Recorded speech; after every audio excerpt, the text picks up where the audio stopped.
யாரும் தலையில்லை, நாகரிகம் யாரும் தலையில்லை. யாரு செல்வ பெருந்தகன்? எதுக்கு காங்கிரஸ்? அண்ணன் வந்து ஐயா மேல அன்புல நான் தான் பார்க்க போறேன். எல்லாரும் பார்ப்பாங்க. ஐயா மேல பெரிய மதிப்பு மரியாதையும் தமிழ் சமூகத்துல பிறந்த எல்லாருக்கும் உண்டு. உங்களுக்கு புரியுதுன்னு நினைக்கிறேன். அவர் வீட்டை சரி செய்யணும்னு நினைச்சாரு.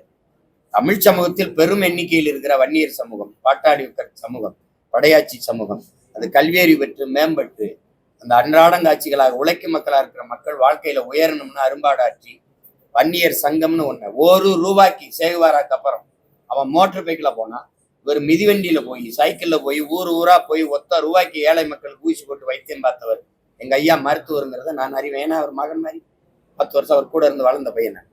அதனால அவரை தனிப்பட்ட முறையில் தெரியும். தமிழர் இந்த சமூகத்தின் மீது அவருக்கு பெரிய பற்று பேரார்வம் உண்டு. அதுல தான் சார்ந்த சமூகம் மேம்படணும்னு உழைத்த பெருமகன். அதுல இன்னைக்கு வந்து அவர் 45 ஆண்டு 50 ஆண்டை தொடப்போகுது. அவர் அர்ப்பணிப்பும் உழைப்பும். கட்சிக்குள்ள சின்ன முரண், அது வந்து ஒரு செல்ல சண்டை. அது அப்பா பையனுக்குள்ள எந்த வீட்டுல சண்டை இல்லை, எந்த கட்சிக்குள்ள கருத்து முரண் இல்லை. அதை போய் பெருசு பண்ணிட்டு இருக்க கூடாது. நீங்க தோன்றதுனால அந்த காயம் விரியுது. நீங்க அமைதியா விட்டுட்டீங்கன்னு ஆறி போயிடும். உறுதியா சந்திப்பேன். அதுக்கு நான் நேரம் ஒதுக்கி நானும் பல வேலைகளா இருக்கேன். உரிய தருணத்துல 2 ஐயாவையும் பார்ப்பேன். பெரியையும் பார்ப்பேன், சின்னையும் பார்ப்பேன். அதிமுக பாஜக உறவணி எப்படி பாக்குறீங்க? அதிமுக கூட்டணின்னு சொல்றது, பிஜேபி கூட்டணி ஆட்சின்னு சொல்றது. அமித்ஷா வந்து அடுத்த கூட்டணி ஆட்சியில வந்து அதிமுக சார்ந்தவர் தான் தலைவரா இருப்பான்னு சொல்றாரு. இந்த கூட்டணி நீடிக்கும்னு நினைக்கிறீங்களா? உங்க பார்வையில இந்த கூட்டணி எப்படி? நீங்க எல்லாத்துக்கும் அந்த கேள்வி எழுப்பி பதில் பெறணும்னு நினைக்கிறீங்க. இந்த அதிமுக பிஜேபி கூட்டணியை பத்தி சிந்திக்கிறதுக்கு, இந்த இதுகளை பத்தி சிந்திக்கிறதுக்குன்னு எனக்கு நேரம் இருக்கான்னு பாருங்க. அவங்க முடிவு எடுக்கிறாங்க, இங்க சேர்றாங்க. எனக்கு இதுல இருக்கிறது, ஐயா எடப்பாடி பழனிசாமி வந்து இந்தியாவை யார் ஆள்வது அப்படிங்கிற இடத்துல பிஜேபியோட கூட்டணி வச்சிருந்தால் அது அவருக்கு பலனை தந்துடும். உங்களுக்கு புரியுதுன்னு நினைக்கிறேன். இந்தியாவை யார் ஆள்வது, தமிழ்நாட்டை யார் ஆள்வதுங்கிறதுல பிஜேபியோட கூட்டணி வச்சு அது தேவையற்ற சுமையா தான் நம்ம அதுல இப்ப இந்தியாவை யார் ஆள்வதுங்கிறதுல பிஜேபியோட இந்த அணியெல்லாம் இருந்திருந்தாங்கன்னா இன்னைக்கு 15 எம்பி, மத்தியில 2 அமைச்சர் அப்படி இருந்திருக்க வாய்ப்பு இருக்கு. அது அந்த இடத்துல அந்த கணிப்பு தவறா போயிடுச்சுன்னு நான் நினைக்கிறேன். அவ்வளவுதான் என்னோட கருத்து. தமிழ்நாட்டில் இவ்வளவு குறைபாடுகள் இருக்கு, மீண்டும் நான் தான் ஆட்சி டெய்லி ஆணித்தரமா சொல்லிக்கிட்டே இருக்காரு சார். அதை மக்கள் கையில விடுவோம், என் மக்கள்கிட்டே விடுவோம்.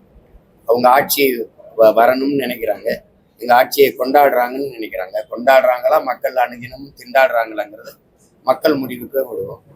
அது ஆட்சி நல்லா நடந்திருக்குது, கொண்டாடுறாங்க. இந்த ஆட்சி மறுபடியும் வரணும்னு நினைக்கிறாங்கன்னா எதுக்கு வாக்குக்கு காசு கொடுக்கணும்? காசு கொடுக்க வேண்டியது இல்லையே.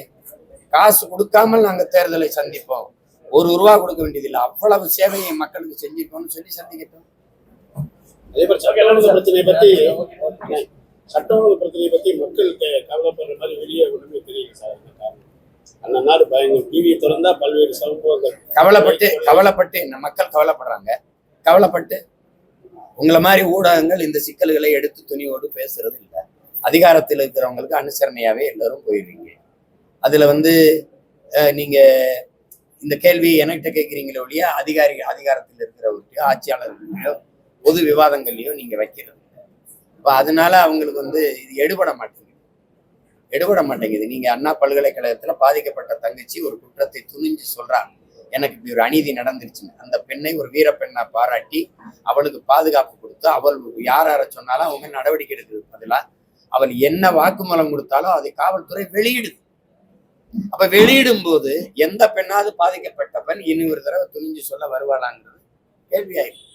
அப்ப நீங்க சொல்றீங்க இந்த பாதிக்கப்படுற மக்கள் வெளியில வந்து அப்படி பயப்படுறாங்களே, சட்டம் ஒழுங்கை பத்தி பேச மாட்டேன். பேசினா மட்டும் என்ன ஆகும்?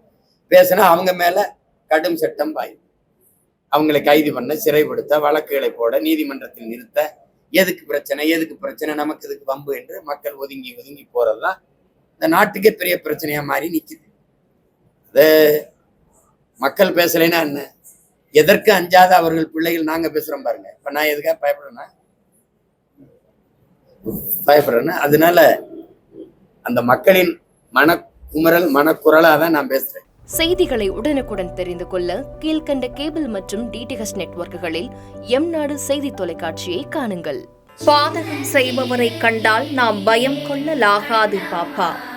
மோதி மிதித்து விடு பாப்பா, அவர் முகத்தில் உமிழ்ந்து விடு பாப்பா. அண்மை செய்திகளை உடனுக்குடன் தெரிந்து கொள்ள இணைந்திருங்கள் எம்நாடு தொலைக்காட்சியுடன்.